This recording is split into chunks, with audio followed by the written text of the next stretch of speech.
Welcome to an emergency episode of Defend Philly. Happy Easter, everyone. Let's get right into it. Happy Easter, happy Passover. Happy everything. The Flyers are third in the Metropolitan Division right now. Lewis, share your thoughts. They're in a playoff spot. Think about this. A week ago, maybe like a little over a week ago, there was like a 10% chance they were even. I was on the air with Hunter Brody. 10%, 14% chance they're making the playoffs. They're dead. Nope. They're very much so alive. Everything has broken right for this team. And look, I'm not taking away from their fight and their absolute grit and will to win. There was fight against the Bruins. There was a good amount of fight. There was a good amount of fight today. But, I mean, things are really just falling in the... I think there was like 7 games the Flyers needed that had some implication on the Flyers, and this was yesterday, and 6 of the 7 teams lost. Like, it's unreal. And then to go out and just outperform the Bruins today.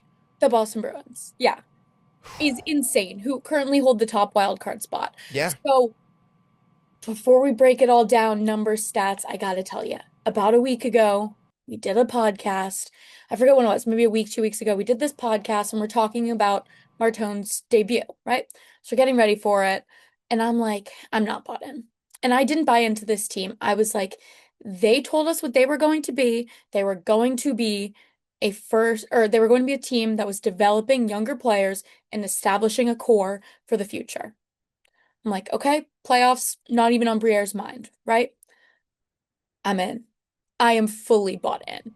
I am fully bought in. Totally. This team, I don't even know what to say. Like, I cannot emphasize enough how incredibly impressive Porter Martone is in the fact that he just not only adjusted to playing at the NHL level very well, he's dominating the NHL level. He is literally dominating the National Hockey League. He is outperforming. Him scoring that overtime winner was what point number was that for him? It was his first goal. 3, because his third point. His first NHL point was previous game.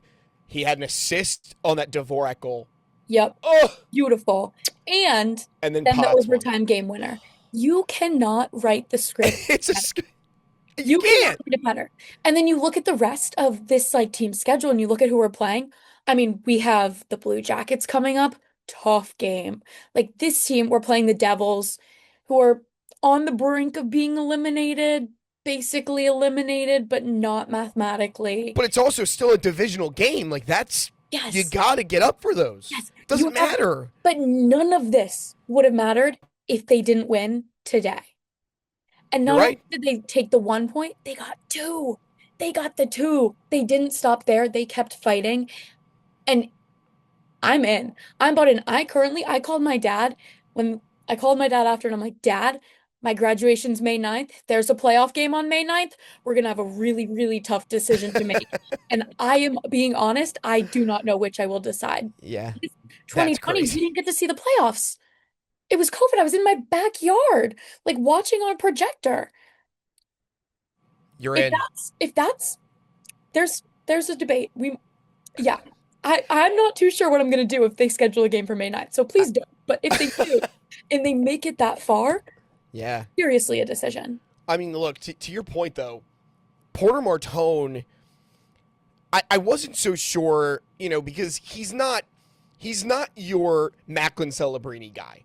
Like, he is a tough player, highly skilled, but he's not like this new age, hyper elite hands, crazy, like, insane goal scoring ability. Like, he has good hockey IQ. He's very strong on the puck, has a hell of a shot, and he's smart. And I'm not saying that he's not a Celebrini type to take away from how impactful he is. Celebrini plays a different role. Celebrini's a center, so that changes things. It's different because there's different roles for, and even, obviously, different Expectations too for the two players are there's very sure, different. The absolutely, circumstances are different. But but the way Celebrini, when he has the puck, it's kind of like the ice stops for a second. Everybody has their eyes on Macklin Celebrini because they're not sure what exactly he's going to do. He's thinking 8 steps ahead of everyone else. Martone has that thing. He's not afraid, which helps. He's a big boy, so that changes things along the boards. That makes him an impact player that people have to worry about. But the other thing is he's just got this hockey sense that when he has the puck, there is a certain command where the whole ice is on notice. I saw it a few times. yeah, The puck kind of gets lost in the neutral zone. Puck gets bounced back into the into the Flyers defensive zone. Porter Martone picks up the puck, and you can kind of see everything kind of shifts. Every Bruin that was on the ice, and this is like looks all right. Ooh, Martone's got the puck, yeah. and then he just makes a great hockey play. He finds the guy open. He makes a nice sharp pass. I mean, how about that Dvorak? The pass he made on the Dvorak play was so bang bang. But again, he's got eyes in the back of his head. You can He was see it 2 steps turned ahead. He towards the knows what's boards. coming. It's incredible. You could see him peek over his shoulder. He knew Dvorak was coming. Puck rims up the boards. Bam. Right behind, backhand tip between the legs. Dvorak goes in, and a hell of a shot by Dvorak, by the way. What a snipe on Jonas Corposalo. Great play. Early on, too. Martone, right. But Martone's just got that thing that, honestly, that shows me that the Flyers have a really bright future with him. Like, the way he is going to impact the Flyers, and this is something I think Matvei Michkov can do, too. Yeah. Matvei Michkov has, and again, it's just a sophomore slump. Matvei Michkov is going to be an elite player. Yes. He's got that thing. He did it a few times tonight. He did it in, what game was that? He did it most recently. It was within the last game or two. Yeah. He was making some sweet pass. He made the pass to Alex Bump. Yeah. Who were they playing? Why am I blanking on who they just played? Last game? Yeah, it was, who was it? It was the Islanders. Islanders. Yeah, it was the Islanders. That's it? Yeah, okay. It was the Islanders. He made a sweep just across the ice, clear across the offensive zone. He's just got that sense. I think Michkov's he's just got, I don't know what it is. I don't know if he's just being hindered by something. No. He's going to break out of that, and then we're going to have 2 players that have this crazy hockey sense. And honestly, Denver Barkey's got it too. I don't want to write Denver Barkey off. He's got something there. And all these guys are so young. That's the thing. It's the young. That's the thing. You've been saying it all year. It's the youth. It's the youth, and they're building a foundation. And the best part about this whole thing to me is like the fact that I'm bought in. Like, Danny, I'm bought into whatever madness you're doing. Jonesy, I'm bought in. Because you having the ability to look at a player like Porter Martone and say, I know you are going to make an incredible difference on our team. You are potentially going to make us a playoff team, but you need more time. And putting him aside and being like, him saying he was going to go play in the NCAA, all of that, giving him time, and then bringing him up when he's ready, not rushing that, bringing him up. Perfect execution, perfect game plan. And I agree with what you say. I was going to bring that up too. I was going to say, imagine this when Michkov gets out of his sophomore slump. Imagine this when maybe there's not as much pressure on him or as many eyes on him because everyone's looking at Martone. He can really step up and find that drive. And you know what? He's spending his summer in Voorhees. So a lot can happen in Voorhees, New Jersey. Who knows how he'll develop over the summer. I'm excited to see it, but you're right. And literally heading into this game, I was like, okay, like, it's a must-win game again. There are multiple games that I'm like locked in, sat, watching, but I don't know how I felt. I kind of was like, it could go either way, and I'm not bought in. Lauren Hart sang "God Bless America," and I said, it's over. Man. It is playoffs. Playoffs. That's the sign that it's a playoff push. When they pull out "God Bless America," that's a nod to Kate Smith. It was over then. And it's a uh-oh. The Flyers mean business. The Flyers mean business. And listen, like, business this year, we've talked about it the whole time, is I don't think anyone expects this team to go far in the playoffs. This is a first round exit, and I am overjoyed. This has even come close to qualifying, come close to making it, being in that third Metropolitan spot, even at this point in the season, and I'm happy. Like, this is all we want. And the excitement, I know you tweeted it, having that nervousness energy, that excitement, like watching the games and like on the edge of your seat, almost like shutting your eyes, not wanting to watch, just to like hear it and just take it all in and being scared about what's going to happen next is such a privilege that we haven't had recently. And it's so nice to have people in the city, us, the team, be in a place where they can. And they are trying to make a playoff push and they're in the spotlight and people are watching and people are excited. This is awesome. It's it it's incredible. It really is. And I was talking to Hunter Brody about it on the air the other night, and it was just one of those things where, you know, I just kind of realized like, wow, I have something to worry about. I have something to care about. This is not, and actually Kyle Quinn was to the midday show producer was tweeting at me the other day, or he tweeted something, I commented, whatever it was, or he commented under one of my tweets, and he Someone said it back and too. forth.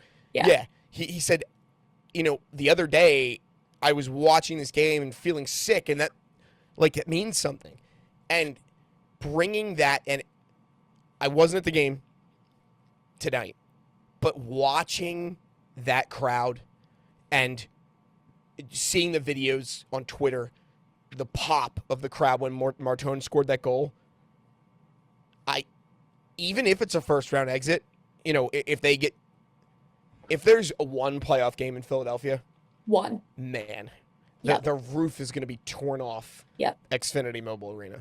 Yeah. And the other thing is just like this kid, there's something about, we've said there's something about him, but there's something about his confidence on the ice and ability to be humble. And you see, I don't know if you saw this, but the second he scored, he went right for the puck. Did you see that? I I think, know yeah, Dvorak like, picked Dvorak it went up right for for the him or puck. something. Okay. Yeah, Yeah, Dvorak picked he it up went for him. right for that puck. But this kid is like blending in perfectly with the team. And I don't know. I'm happy. I have no complaints about this team right now. Did you see Zegras put him in a full Nelson? Yes. He had him in a full headlock, and I Yes. saw on Twitter people were tweeting like one of his quotes is like, "Yeah, you know," someone said, "Oh, what was the crowd like?" And he said, Yes. "Yeah, you know, I didn't really get to see it because Zegras put me in a full chokehold, and I got like, I was buried, my head was buried in his arms, so I Mhm. couldn't see the crowd." But Yeah. just what a way to score your first NHL goal, Mhm. and he's talked about it, joining this team, you know. He has been pretty humble. He's like, I'm blessed to be able to join this team Yeah. and help try and make a playoff push.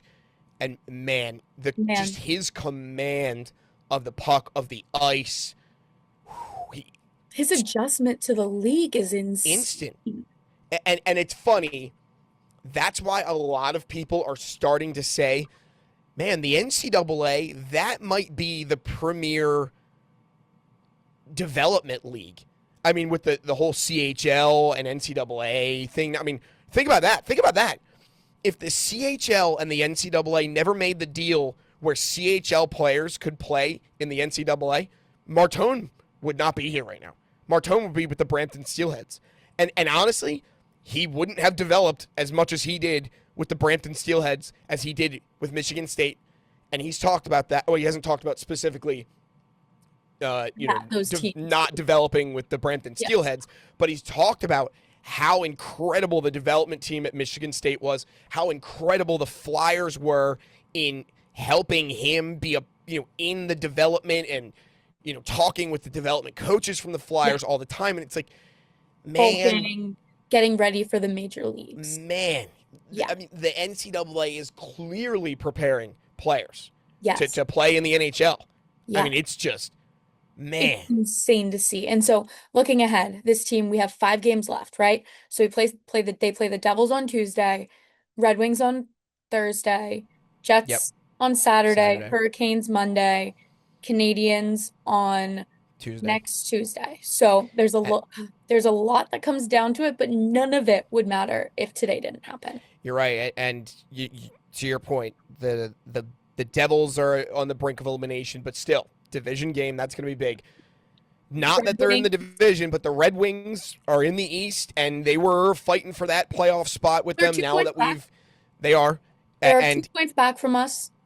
they are in the Atlantic, which is helpful for the Flyers because if there's some sort of seeding thing and the Flyers stay in that third spot in the Metro, we don't really have to worry about the Detroit Red Wings. But obviously, a huge game. The Mm-hmm. Jets they're a hard out. Doesn't matter if they're in the West. They're a tough team to beat. The Hurricanes are one of the best teams in the whole NHL, and the Canadiens just clinched.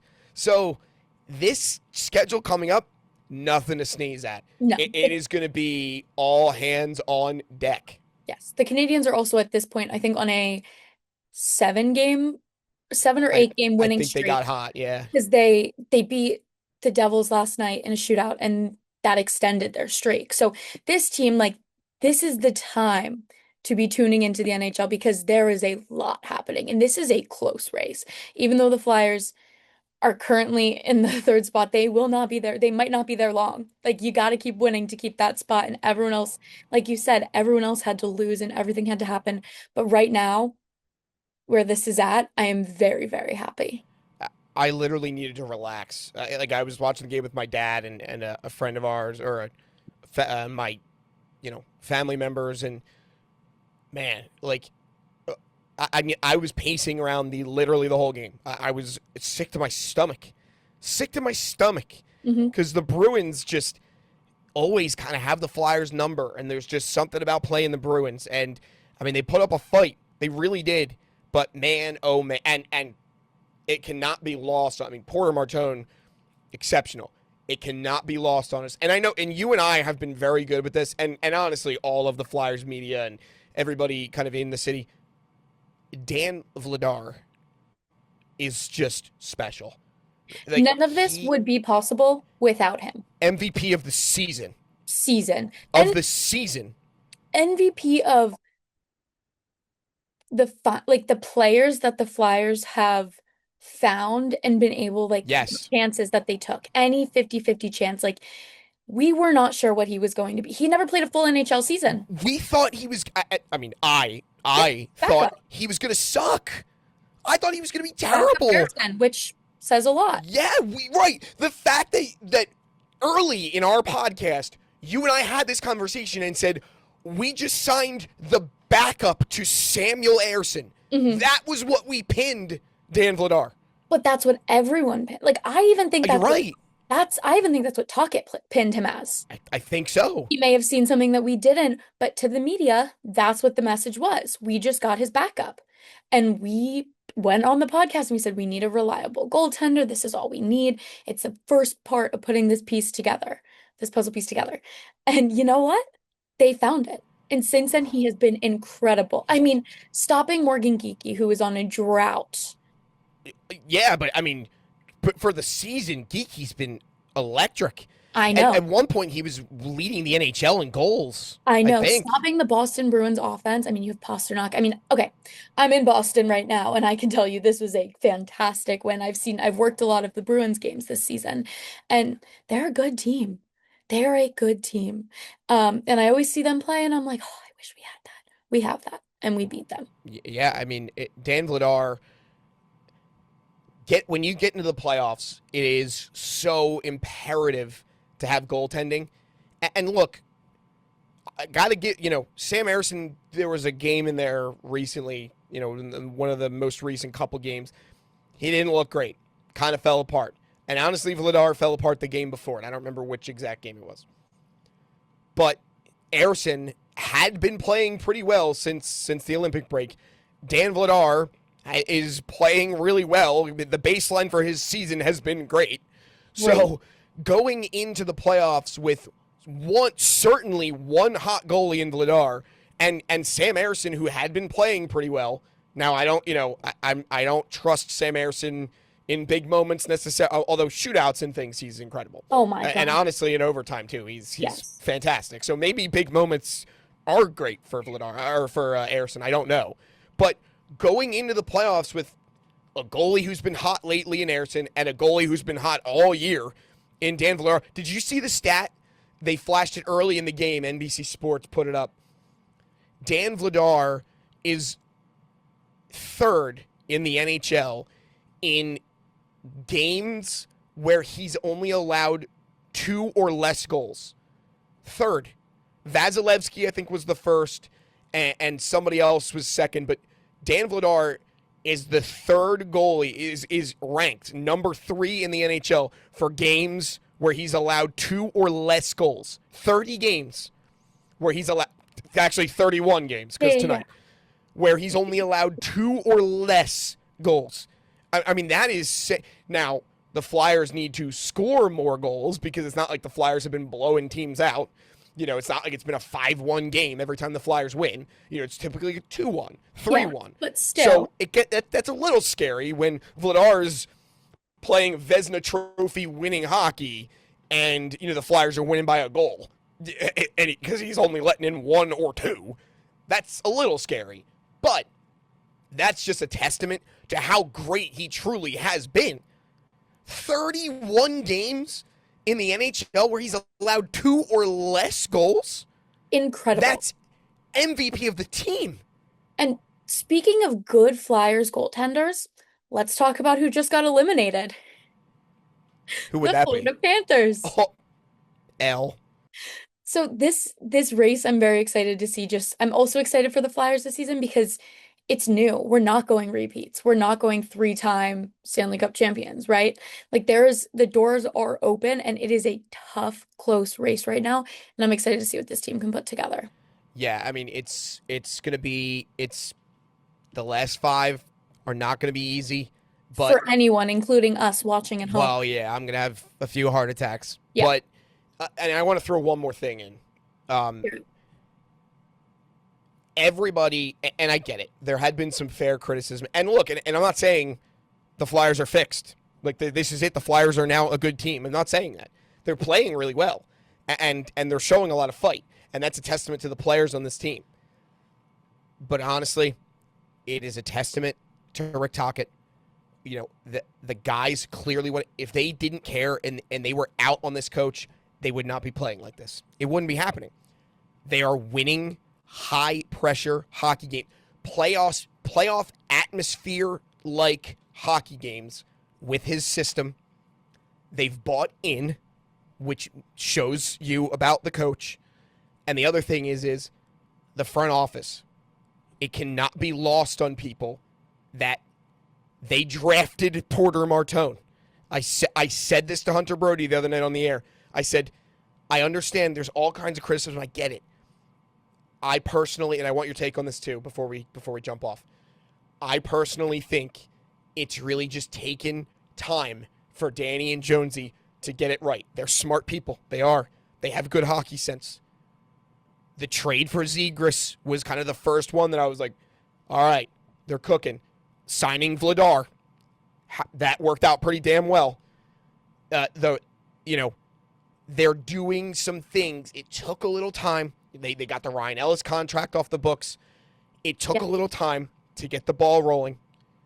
But I really think they're kind of hitting their groove, and it took a second. But James Higgins was on the board. James Higgins is a guy that the Flyers were looking at. And the Bruins signed. And the Bruins took James Higgins. Yep, they signed him. They did sign him. They just signed him. And that's a guy that I wanted. A lot of people they were thought. going to pick. We were sitting in Chicky and Pete's, and that is who we thought they were going to pick. We were surprised. And he's a center. Mm-hmm. So that is a position that obviously the Flyers have been needing for a long time. Yep. But you know who they took? They took Porter Martone. And look where we are. And so I think there's something in there. And I think part of it is a testament to this organization learned with Cutter Gauthier. Like, we're not picking players that don't want to play here or that are going to have big egos. And Hagen played for BC. I don't know the politics of it. I don't know what's going on, but I think that, and I said this at the beginning, I said this during the Talk It Higher podcast episode. I think this is what this team needs. They have been broken down. They have been basically bullied from a coaching standpoint. I mean, Tortorella is now in Vegas, so good luck to them. Good luck to Carter Hart over there with him. But yeah. Yeah, but This team was broken down. They were at a point where you're benching Couturier, like your captain is being benched. You're having different decisions. Like Mishka, everyone is like getting in disputes with their coach. They're not on the same page. The locker room was completely broken. And from an outsider perspective, I wasn't even in there. You can tell it was broken. There was not a sense of unity unless it was unity against their head coach. So now having a guy come in who's been in those locker rooms, who knows the core identity of this franchise, but also is willing to explore a new identity. And I said this the other day, but this identity is not Broad Street Bullies. It's not. It's whoever this new team is going to be and the young talent getting brought up and this underdog sense and finding ways to win despite all odds and players that maybe didn't have a chance in other places, players that were passed up on. Finding those people and making that the core has been successful for them. And I think that having Simmons in the front office or in the organization, having Briere, having Jonesy, having Talkett, you know what you were doing. And you are putting a players first team where you make sure that every single person on that team is taken care of and knows if they're benched, why they're benched, right? Like the other day when Bump was benched, he was benched and Talkett was like, yeah, it's probably, I think Talkett said it, but someone said it's for more I think you're veteran right. presence, right? So you know why you're benched. You're not just being benched like Coots, right? So this team now has stability. They have a core group, kind of a belief in, hey, like let's do it. What do we have to lose? And I am just so excited to see not what how this season ends, yes, how this season ends, but what the next couple of seasons bring for us. Because hockey has, we've said it in the beginning of the season and we'll say it now, hockey is growing in Philadelphia, growing. It's coming back around. It's back in the topic of discussion. I do not hear anyone talking about the Sixers right now. Maybe it's because my ears are shut to basketball, but I do not hear many people talking about the Sixers. And the Flyers are really where it's at and what the future of this city is going to be. And I am so darn excited. Yeah, it's yeah, it's like I just needed to let that out. Yeah, I'm yeah. like, it's just, it's They did crazy. it. It's Like they did crazy. it this season. I, They I were mean, able, they it's didn't, go ahead. there's, again, it's not a sure thing, Mm-mm. but last week it was a 14% chance, or maybe earlier than whatever it was. It was this past week. It was a 14% chance they Mhm. make the playoffs. Now they're in a spot. Yep. Just got now they got to hold it. They got to I hold it. I am telling you, I am happy with this season no matter how it ends. Right now, I'm telling you that this season could end and they could just miss the playoffs, but the fight and the drive to get back and fight back from that 14% chance, that's what shows me that the future is good. Correct. And Yeah. that's what I'm happy about because that's what we want to going into this season. There we go, we did it. And we did it on Easter. Yes. All on Easter. The Happy Easter. Flyers. The Flyers are back in the conversation. There you go. It's one to remember. So, thank you to everyone that tunes in. Happy Easter to those who celebrate. Happy Passover to those who celebrate. And we will be back next week. I mean, this is an emergency pod, so we'll be back on regular scheduled Yep. programming next week. And Soon. honestly, there might be an episode after every single game because every single game there will be something At to this talk point. about. Yeah. And I know I'm going to be getting the text from Lewis, and we're going Yeah. to be going back and forth. So we might as well just share it online with Yep. everyone. Yep. Yeah. So stay tuned for next week's episode, and you can follow us on all social medias, all platforms. Defend Philly. Let's go.